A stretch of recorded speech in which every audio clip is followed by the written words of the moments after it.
Hello বন্ধুরা, কেমন আছো? আশা করি সকলেই ভালো আছো। আমি তোমাদের প্রিয় আপু আবারও চলে আসলাম নতুন একটি গল্প নিয়ে। গল্পটি শেষ পর্যন্ত শুনলে তোমাদের দাঁড়িয়ে যাবে।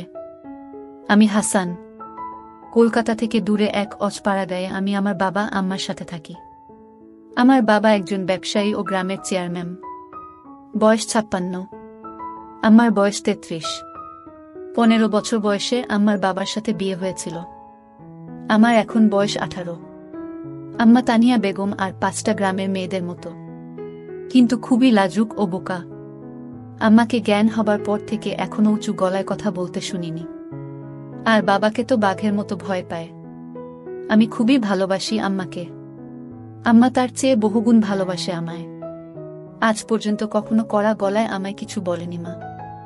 একটা সময় ভাবতাম অন্যরা আম্মার কাছে বকা বা শাসন পায়, কিন্তু আমি পাই না কেন? কিন্তু এখন ভালো লাগে। যাই হোক, আমার আম্মা পৃথিবীর সবচেয়ে সুন্দরী বললেও কম হবে, কারণ আম্মার বয়সী একজন নারী আমার সমান সন্তানের এত কম বয়সে জন্ম দিলে শরীর ভাঙার কথা, কিন্তু মা সামান্য তা হয়নি। বাড়ির সব কাজ আম্মা একা হাতে সামলায়, তবে ধানের বোতল এলে একজন কাকি এসে সাহায্য করে আম্মাকে। যাই হোক, আমার আম্মা বাড়িতে সালোয়ার কামিজ আর সুতির শাড়ি পরেন। আম্মা বাড়িতে এবং বাহিরে সবসময় নিজের পোশাক নিয়ে সংবেদনশীল। কখনো বাড়ির বাহিরে যায় না একান্ত প্রয়োজনে, আব্বা নিয়ে না গেলেও বোরকা পরে যায়। আর বাড়িতে সর্বোচ্চ হলে ওড়না বুকে গলিয়ে কোমরে বেঁধে নেয়। আমার কাছে আম্মার সৌন্দর্য হঠাৎ করে প্রকাশ পায়। একদিন রাতে প্রস্রাবের চাপ এলে উঠে বাহিরে যাই। আমাদের টয়লেট ঘর থেকে একটু দূরে। আব্বা আম্মার ঘরের সামনে দিয়ে যেতে হয়। তো আমি তাদের ঘরের সামনে আসতেই একটা শব্দ পেলাম। শব্দটা বুঝতে পারছিলাম না, তবে আমাদের ঘর থেকে আসছে।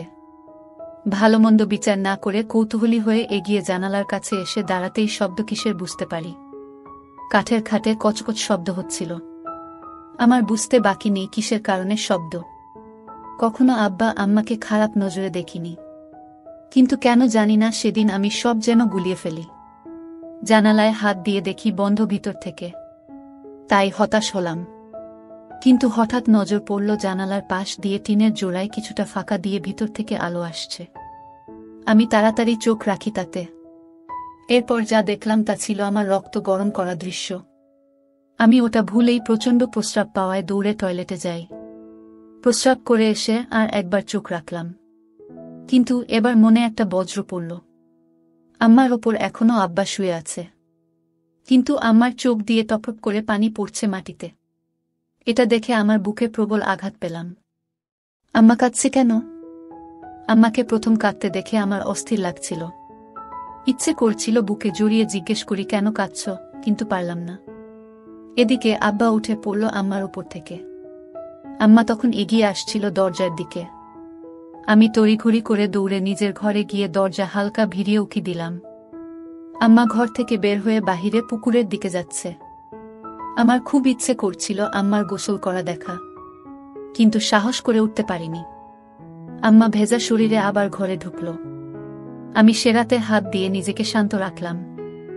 এতদিন মায়া মমতাময়ী আম্মার প্রতি যে শ্রদ্ধা ভক্তি ছিল তা সব এখন অন্য জোয়ারে ভাসতে লাগল। রাতে আম্মাকে নিয়ে স্বপ্নদোষ হল।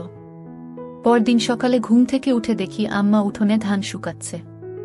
কাজের কাকিও এসেছে। ধান নাড়ার সময় শাড়ি তুলে হাঁটু পর্যন্ত তুলে পা দিয়ে হাঁটাচলা করে ধান শুকান। আম্মার দিকে তাকাতেই বুকে ধুকপুকানি বেড়ে গেল। আমার গায়ে একটা সালোয়ার কামিজ। আমি এগিয়ে গিয়ে আম্মাকে জড়িয়ে ধরলাম পিছন থেকে ও বললাম, আমার খিদা লাগছে আম্মা। আম্মা ভূত দেখার মতো ছিটকে আমার থেকে দূরে সরে যায় চিৎকার দিয়ে। পরে আমায় দেখে বুকে হাত দিয়ে স্বস্তির নিঃশ্বাস নিল। আমি ধ্বজভঙ্গ হয়ে দাঁড়িয়ে আছি। কি বলবো কিছু বুঝতে পারছি না। আসলে কখনো আম্মাকে এভাবে জড়িয়ে ধরিনি বড় হবার পর, তাই ভয় পেয়ে গেছে।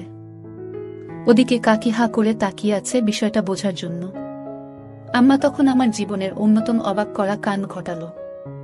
জোর গলায় রাগী সুরে বলল, এমনে ধরো কিসের জন্য? এত বড় হইয়াও তোমার জ্ঞান বুদ্ধি হয় নাই? আম্মার চোখে মুখে রাগ আর পানির ঝলকানি।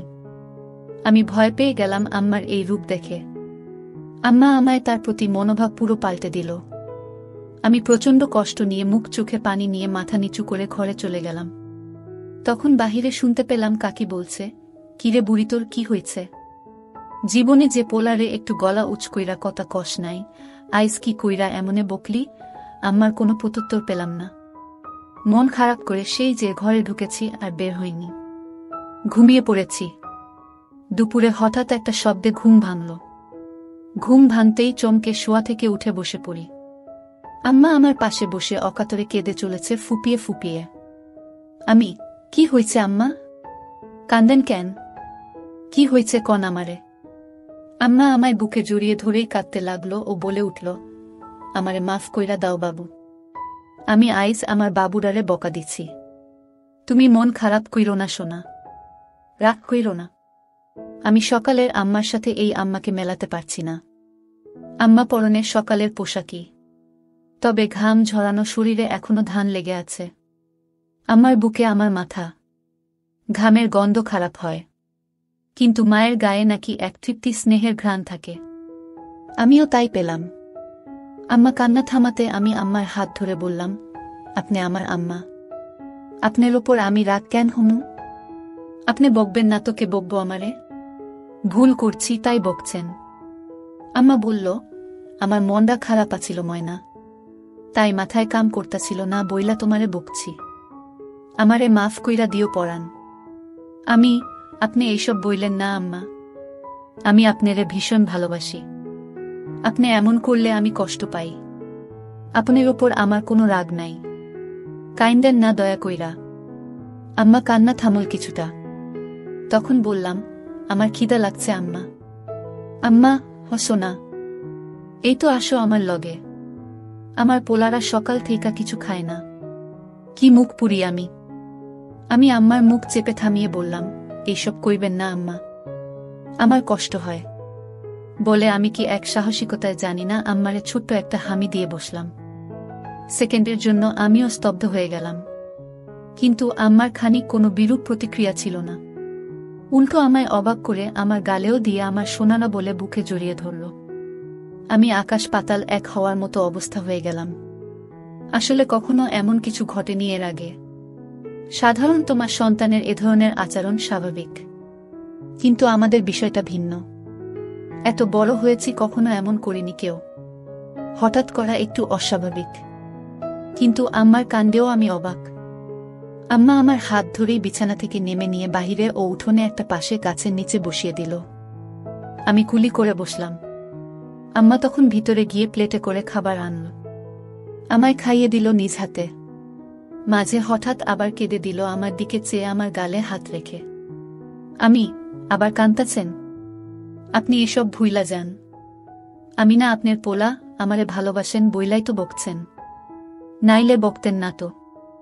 আমি আম্মার চোখ মুছে দিলাম, তারপরও থামে না। আমি, আর খামো না আপনি কানলে, আমি উঠে চলে যাচ্ছি। তখনই আম্মা আমার হাত ধরে বসিয়ে দিল ও বলল, আচ্ছা আর কানমু না, বসো বসো। আমি মার চোখ ভালো করে মুছে দিয়ে আবারও হামি দিলাম। প্রথমবার দিয়ে সাহস বেড়ে গেছে। মা এবারও কিছু বলল না, মুচকি হেসে আমার প্রতি স্নেহ প্রকাশ করল।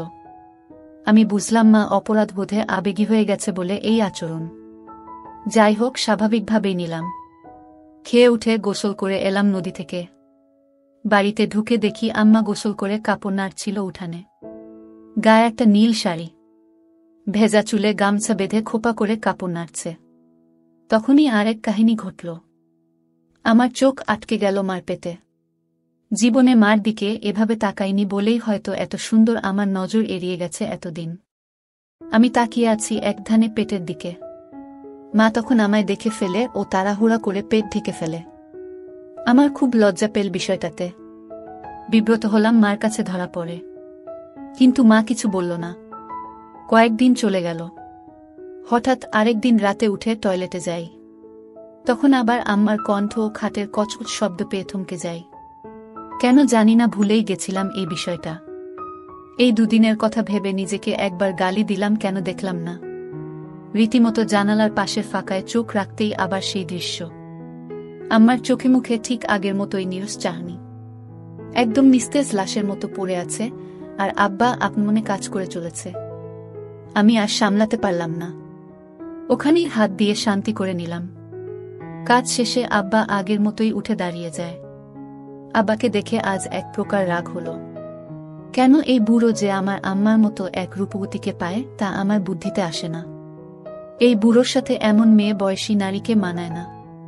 থলথলে ভুড়িওয়ালা পেট নিয়ে কোনো লাভই হচ্ছে না, তা ক্লাস 1-এর বাচ্চাদেরও বুঝতে বাকি থাকবে না।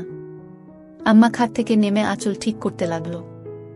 আমি বুঝলাম বের হবে, তাই দ্রুত ঘরে গিয়ে দরজায় উকি দিলাম। আম্মা দরজা খুলে বের হলো। দরজা খুলে হঠাৎ কেন জানি না থেমে গেল কিছু সময়। এরপর হঠাৎ মুচকি হেসে মুখটা লাজুকোতা করে হাতে ঢেকে লজ্জার প্রকার দিল। আমি বুঝলাম না কেন এই কাণ্ড। মাত্র যে নারী তার অপূর্ণ কর্মকাণ্ড সেরেছে সে কিভাবে এমন খুশি। যাই হোক, 7-5 ভাবতে ভাবতে আম্মার আসার অপেক্ষা করছি। দেখি আম্মা বাথরুম থেকে ঘরের দিকে আসছে। এমন সময় আমার চোখ উল্টে যাবার জোগাড় হলো আম্মাকে এই অবস্থায় দেখে। আমি কখনো কল্পনাও করিনি আম্মার এরূপ দর্শনের সৌভাগ্য আমার হবে। উঠোনের বাতি জ্বলছে, সেই আলোয় আম্মার গায়ে পানির বিন্দু চকমক করছে হীরার মতো।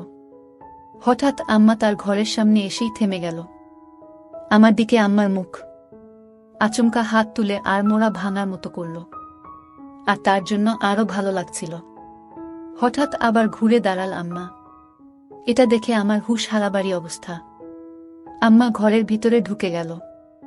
এদিকে আমার কি আর শান্ত থাকার জো আছে? আজও আমি হাত দিয়ে নিজেকে শান্ত করে নিলাম। সকালে উঠলে দেখি অনেক বেলা। রোদের আলোয় ঘুম ভাঙল। উঠে বাহিরে বেরিয়ে দেখি কাজের কাকি আর আম্মা গল্প করছে আর ধান সিদ্ধ করছে। আমি গিয়ে তাদের সামনে দাঁড়ালাম। কাকি বলল, আপনি উঠছেন? এত বেলা কইরা কেউ ঘুমায়? আমি মুচকি হাসলাম। আম্মা, যাও মানিক হাত মুখ ধুইয়া আসো, খাইতে দেই। বলেই আম্মা আমায় অবাক করে দিয়ে কাকির সামনেই আমার হাত ধরে নিজের দিকে টেনে হামি দিল ও মাথায় হাত বুলিয়ে দিল। আমি অবাক, ওর সাথে লজ্জাও পেলাম কাকির সামনে বলে। আমি চলে যাই, হাত মুখ ধুয়ে এসে খাই। গ্রামে একটু ঘুরে বাড়ি এসে দেখি কাকি চলে গেছে। আম্মা বসে আছে মাদুর পেতে।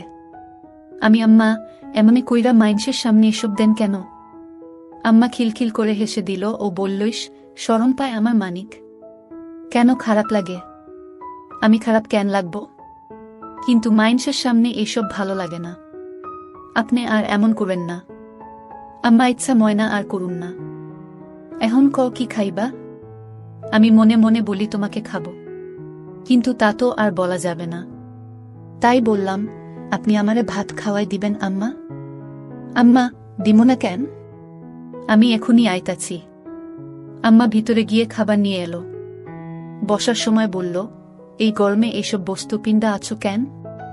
শার্ট খোলো। গরমে আর গায়ে কিছু দেওয়া লাগবো না। বেড়া মানুষ, খালি গায়ে থাকলে কিছু হয় না। আমি শার্ট খুলতে খুলতে একদম স্বাভাবিকতা নিয়ে প্রশ্ন করলাম, যেন অবুঝ ছেলে। আমি, আচ্ছা আম্মা, আপনার গরম লাগে না? আপনার গায়ে তো আমার থেকেও বেশি কাপড়। আম্মা মুচকি হেসে লোকমা গালে দিয়ে বলল, বেডি মাইনসের এমন পইরা থাকুন লাগে শোনা। আমি, কেন? বেড়াগো শরীর আছে, বেডিগো নাই? এমন কেন? আম্মা প্রশ্ন শুনে মুখের ভাব ভিন্ন ও রহস্যময় করল, কিন্তু উত্তর দিয়ে বলল, কিছু কারণ আছে সোনা, বেডি আর বেড়াগো গতর এক না।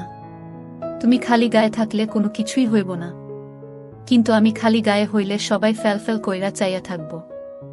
আমি, কেন চাইয়া থাকব কেন? আম্মা এবার একটু নাছোড় বান্দা অবস্থায় পড়ে গেছে, কিন্তু সে কেন জানি না আমায় থামিয়ে অন্য কথাও বলছে না। আমার প্রশ্নের উত্তর দিচ্ছে। কেন করছে সেটা আমার কাছে বিষয় না। আমার ভালো লাগছিল তাই আমিও বলেই চলেছি। আম্মা, আচ্ছা তোমাগো কি বুক বড়? বেডিগো বড় বুক থাকে, তাই চাইয়া থাকে। আমি আবার অবুঝ হয়ে বলি, বুক তো আছে। বেডি মাইনসের বুক থাকে বাচ্চাগো দুধ খাওয়াইতে। এইটা ধাইকা রাখুন লাগবো কেন? আম্মা আমার কথায় 1 সেকেন্ড চুপ করে বলল, দুধ খাওয়ানোর লাইগা। কিন্তু এইটা হইল সুন্দর একটা জিনিস যা বেড়াগো দেখান লাগে না। আমি তো দেখছি কত। আমি তো আপনার দুধ খাইয়াই বড় হয়েছি। আম্মা প্রথমে অবাক হলেও আমার কথার মানে বুঝে বলল, তুমি আমার পোলা। ছোট থাকতে সব মাই সন্তানরে দুধ খাওয়ায়। তুমি দেখলে সমস্যা নাই। আমি এবার মাত্রা ছাড়িয়ে একটা প্রশ্ন করলাম, আচ্ছা আম্মা, এখন আপনি আমারে দুধ খাওয়ান না কেন? আম্মা চোখ বড় করে বিস্ময় প্রকাশ করল, কিন্তু রাগেন না, অবাক হয়ে। ভেবেছে আম্মা আর উত্তর দিবে না। তবে আম্মা আমার ধারণা ভুল প্রমাণ করে বলল, এখন তো আম্মার নাই শোনা। আমি আম্মার বুকের দিকে আঙুল ইশারা করে বলি, যে আছে। না এখন কেন? নাকি আমি বড় হয়েছি দেখা আমারে আর ভালোবাসেন না? আম্মা আমার প্রশ্ন শুনে হেসে দিয়ে বলল, পাগল পোলা আমার। মায়াগো শৈলে বাচ্চা হওয়ার কয় বছর পর দুধ শেষ হইয়া যায়। আমি তো সুযোগ পেয়ে ধরে বসি। আমি দেখতাছি আপনার আছে, আর আপনি কন নাই। ততক্ষণে আমার খাওয়া শেষ। আম্মা হাত ধুয়ে ফেলেছে। আম্মা, আরে পাগল পোলা, এই বুকের ভিতরে রস নাই, নাইলে কি তোমারে না খাওয়ায় রাখতাম? আমি আম্মার কথা শুনে আকাশ থেকে পড়লাম। আম্মা এত সহজে কথাগুলো বলছে যেন আমার সাথে নিত্যদিনের আলাপ। তাই আমি বুঝলাম আম্মা আমার কথায় রাগ করছে না। আমি, এগুলা তাইলে এত বড় কেন? আম্মা এবার চোখ বড় করে ছদ্মবেশী হাসি চেপে বিস্ময় প্রকাশ করল। আর কোনো কথা বলল না, কিন্তু হঠাৎ উঠে পড়ল। আমি ভয় পেয়ে গেলাম আম্মা রাগ করেছে কিনা ভেবে। আম্মা আমার দিক হাত বাড়িয়ে বলল, আসো আমার সাথে। আমি ভয়ে ভয়ে উঠে দাঁড়ালাম। আম্মা আমায় হাত ধরে তার ঘরে নিয়ে গিয়ে দরজা খিল দিয়েই চোখের পলকে আঁচল ফেলে দিল। এই অবস্থা দেখে আমার আসমান জমিন সব এক হয়ে গেল।